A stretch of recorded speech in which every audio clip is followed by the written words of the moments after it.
Hey, Ultra. Nice.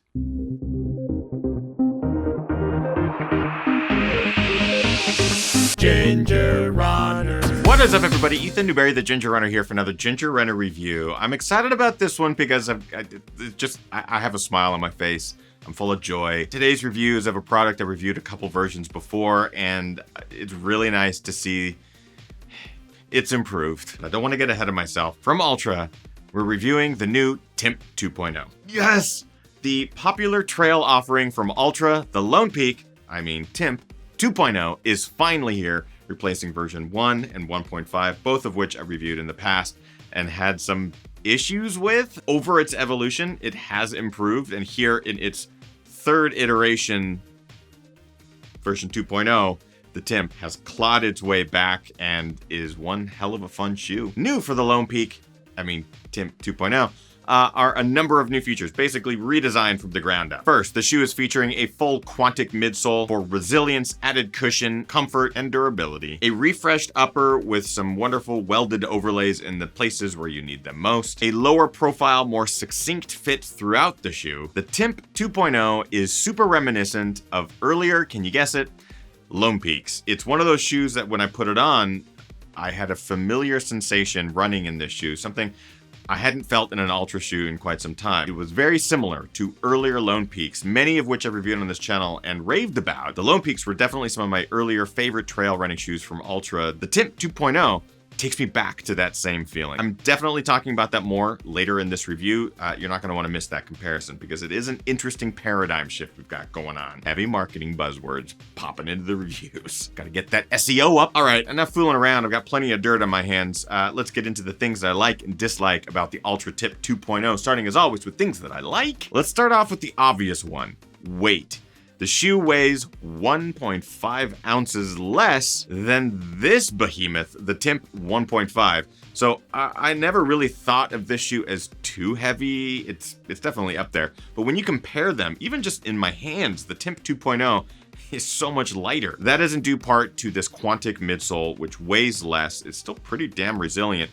In addition to what feels like a lot less outsole and just the weight there. The shoe isn't weighted down by an outsole or low center of balance. It definitely is a more balanced shoe where the weight is evenly distributed throughout. So it certainly feels like this shoe has been going to the gym and knocking off the pie after 10 p.m. Working well for you, my friend. Quantic. So this upgrade to the midsole, to the quantic midsole material that Ultra has been using from the A-bound, is a really nice step in the right direction. I've run of the quantic and other shoes that Ultra has offered, and it always feels really nice. This is one of those trail shoes with it that makes me go, yeah, I can see how that works. So not only are you benefiting from a comfortable ride, you still get plenty of cushion, but you're getting more resilience, responsiveness, and life out of the midsole. One of my biggest gripes with Ultras across the board is that the midsole breaks down prematurely. I'm not getting more than 50, 60 miles out of the shoes before I really start to feel them flatten out. Not so in the TIMP 2.0. So I hope this is a sign of things to come where you're spending money on these shoes, you're getting the miles out of the shoes that you want. Durability.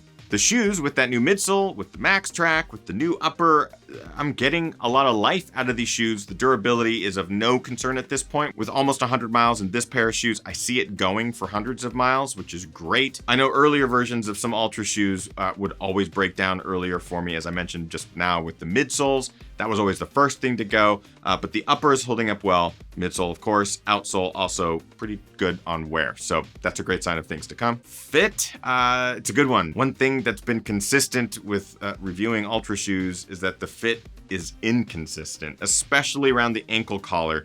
They have dialed it in on the TIMP 2.0, almost taking a page out of the Ultra Superior book where it's just more streamlined. The fit is more polished. It's a bit more dialed into the 1.5. It's moving in the right direction, and that definitely makes me happy. And final there's no rudder.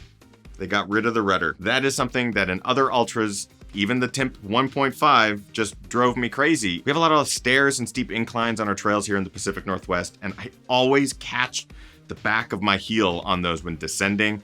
It's a huge gripe. It's added weight. I'm so happy to see that in the TIMP 2.0, that rudder is gone. And I'm sure many of you who are sitting on the toilet watching this review right now are sitting and rejoicing in the glory that is no rudder, as I am, because it's gone, baby. That being said, it is not all Michelangelos and pizza parties. There are a couple of things that I dislike about the ALTRA TIMP 2.0. Let's talk about those. The profile. So the new TIMP actually has a lower, more streamlined profile. I mention it as a like because I think it definitely contributes to a better fit, but the volume vertically is lessened. So you're not gonna get as much toe room up and down, which for many might be a good thing. I'm just gonna warn you, with the welded overlays across the toe box, it's more reminiscent of something like the Wild Horse from Nike version 4 and 5. It's lower profile. So your toes, your toenails are gonna feel the top of that toe box. You're gonna wanna break these shoes in before you give them a real fighting chance. First thing I noticed right out of the box, they're breaking in a little bit, but I still feel like my toes are being shoved into a more narrow wedge shape towards the end of the toe box. Grip. So this is a dislike that's carried over not only from earlier versions of the TIMP, but from other Altra shoes as well. I'm not digging the Max Track outsole. It just hasn't provided as much sticky grip as I had hoped, especially in the wetter conditions up here in the Pacific Northwest. The lugs seem to be deep enough. I could always use them a little bit deeper for adverse conditions. As you can tell, these shoes are quite muddy, but it's more in the grippiness on wet surfaces like rocks, roots, wood, or concrete. I'm not getting super sticky rubber out of this Max Track. This has been the case in a lot of Ultra Trail shoes. The TIMP 2.0 uses that same material, so also suffers the same fate. And finally, identity. So this is what I mentioned earlier in the review. I kept calling this the Lone Peak because that is what the shoe felt like, is earlier versions of the Lone Peak. So in the Ultra Trail line, we have the King MT, Superior, Lone Peak, TIMP, and Olympus as their maxed cushioned version of the trail shoe.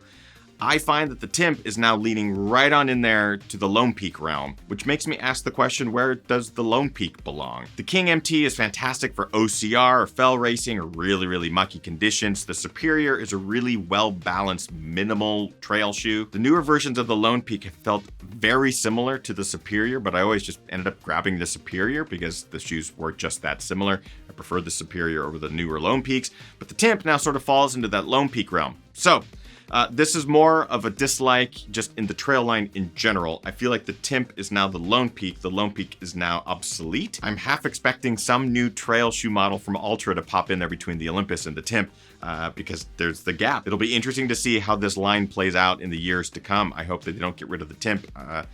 Be interesting to see what happens with the Lone Peak. But that is it for dislikes. It's not a lot of dislikes, which is pretty awesome. So in conclusion, I like this TIMP a lot. I think it's the best TIMP to date from the other previous two. Version 1 wasn't my favorite. Version 1.5 definitely took it up a notch and became a shoe that I would grab to go on trail runs from time to time, still leaning into the Olympus realm. The TIMP 2.0 is finally a trail shoe that I'm like, yeah, I could see myself grabbing this on a regular basis for my trail runs of all distances, which is really great to say. So it's really cool to meet you and welcome to the rotation, Lone Peak, TIMP. Let's get a little bit more specific. Build quality. I'm impressed by the build quality thus far. We're using materials we're very familiar with from the Ultra line. Together, the recipe is delicious. You're gonna get plenty of miles out of the shoe. The quantic's holding up a lot better than A-bound. The outsole, while not necessarily grippy, is holding up quite well to the miles. Comfort, this is where the shoe falls into that Lone Peak of yesteryear realm. It is a comfortable shoe. It is nowhere close to as soft or resilient as the Olympus, just because there's so much midsole on the Olympus.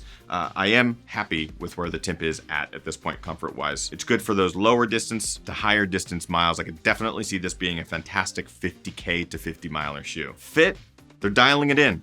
We're getting rid of a lot of the cushioning here along the ankle collar, which is helping this fit better on more feet. Getting a good lockdown is easier to do in this shoe than other Ultras, which is saying a lot. Price, it's $140. That's a lot of money for a trail shoe. I'm just not happy with a $140 price point. I'd like it to be anywhere between $110 to $120. I can see them justifying that with the Olympus, with the max cushioning and all the stuff that they do with that shoe to make it big and beefy and bulky. Wish it was less. And finally, looks. This is probably the best looking colorway, at least in the men's version. I don't mind it. I actually think it's a pretty good looking shoe. A little bit of orange, a little bit of yellow, some deep reds. It's not terrible, but it's not the best. It's not terrible. It's not the best. It's not terrible. Which brings us to our final criteria of the Ultra TIMP 2.0. Is it a buy, try, or a why? I'm gonna say this is a buy.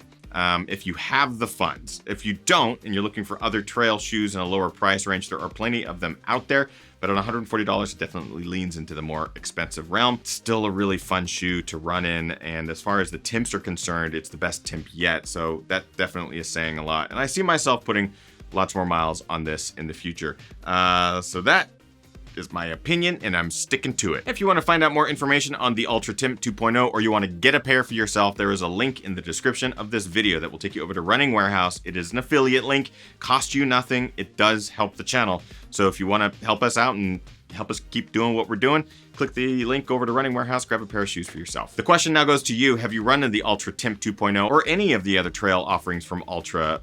What do you think of the new Timp 2.0? Is it one that's going to make you jump over to this train bandwagon, jump on board, have a train ride, honk the horn? Let us know in the comments of this video. Let's get that dialogue started. That's it for today's review. If you liked it, make sure you like, favorite, and subscribe to this channel. Click the notification bell if you would like to be notified every time we upload, which is 2 to 3 times a week. New reviews, live shows, films, you name it, we got it. Social media networks right there, so you can follow across the board, find out about events, merch, cool gear, videos, all that good stuff. And at the bottom, patreon.com/thegingerrunner. For as little as $1 a month, you support the channel. You get cool perks on the back end. It's totally worth it. There's multiple levels. Just go check it out. That's it, everyone. Thank you so much for tuning in to this review. Now get out there, train hard, race harder, and party the hardest. I know I am. We'll see you guys next week for more fun. Okay, bye-bye.